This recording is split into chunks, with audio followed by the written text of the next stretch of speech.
Halo Shalom, saya Nadia Juwitari, saya jurusan dari Ilmu Komunikasi. Di sini saya akan mempresentasikan materi tentang ibadah merupakan cermin dari pemahaman iman gereja.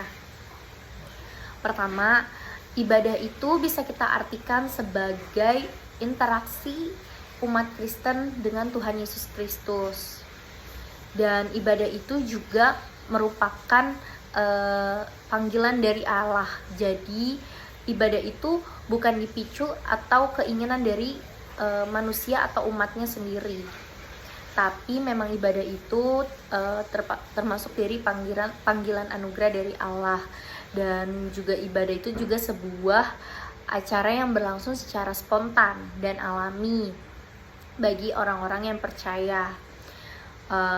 Ibadah itu menjadi menunjukkan nih betapa mereka memahami, percaya, dan menghayati ajaran-ajaran agama Kristen. Biasanya dalam perspektif teologis, ibadah juga sering digambarkan sebagai pemujaan atau worship. Ada yang namanya worship. Bahkan setiap ibadah itu sebelum mengadakan khotbah dari seorang pendeta pasti ada yang namanya praise and worship. Dan worship itu juga mencakup biasanya dari aspek-aspek seperti pengucapan syukur, permohonan doa kita kepada Tuhan, bahkan ada yang namanya perayaan liturgi, serta aktivitas sehari-hari yang dilakukan untuk memberkatkan hidup lainnya. Pokoknya semua yang membuktikan bahwa ibadah itu adalah suatu proses di mana umat Kristen mendekatkan kepada Allah dan merasakan hubungan intim dengannya. Bahkan di ibadah gereja pun umat Kristen itu dengan cara mendekatkan kita kepada Tuhan bisa melewati juga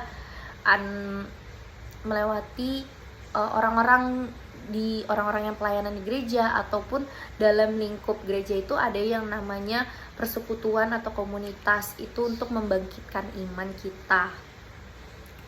Dan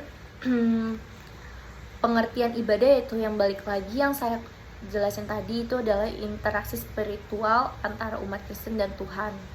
Dan inisiatif Tuhannya itu yaitu panggilan dan anugerah yang berasal dari Allah.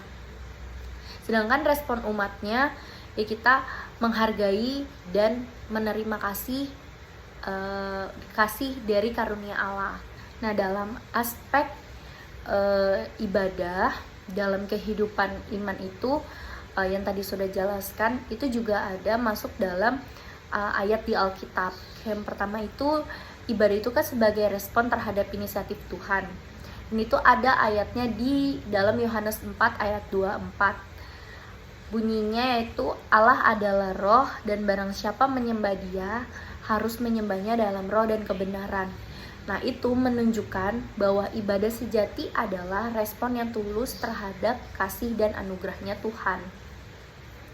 Dan ada yang namanya peran khotbah nih di dalam ibadah. Itu ada di ayatnya, dinyatakan di dalam Roma 10 ayat 17. Bunyinya seperti ini. Iman timbul dari pendengaran oleh firman Kristus. Jadi melalui khotbah dalam ibadah itu juga jemaat itu mendapat pemahaman nih yang lebih dalam tentang kehendak Allah dan cara hidup di dalam firman-Nya. Nah, makanya kenapa itu di dalam ibadah gereja pasti kita selalu didoakan hiduplah sesuai dengan firman Tuhan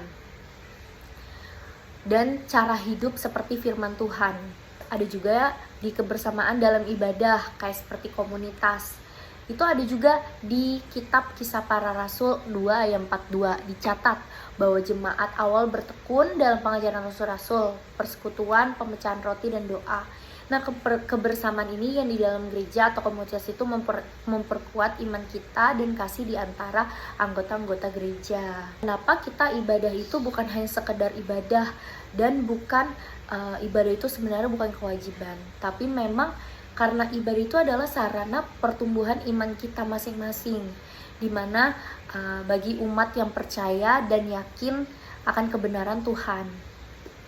Bahkan di dalam Kolose 3:16 kita itu juga diingatkan untuk membiarkan perkataan Kristus itu diam di antara kita, sehingga kita juga dapat mengajarkan dan menasehati satu sama lain, bukan menghakimi. Kita bukan diajarkan untuk menghakimi, bukan diajarkan untuk menuntut, tapi kita untuk saling mengajarkan satu sama lain. Dan ibadah ini tuh juga menjadi sarana kita untuk memperdalam pengenalan akan Allah dan membentuk karakter kita juga serupa dengan Tuhan Yesus Kristus.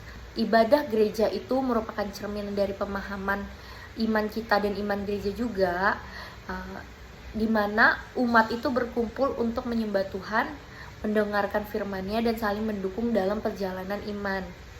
Dengan memahami ibadah ini, kita juga punya respon nih terhadap inisiatifnya Tuhan, dan pentingnya juga yang namanya sharing serta kebersamaan kita agar dapat menjalani kehidupan yang lebih bermakna dan berubah.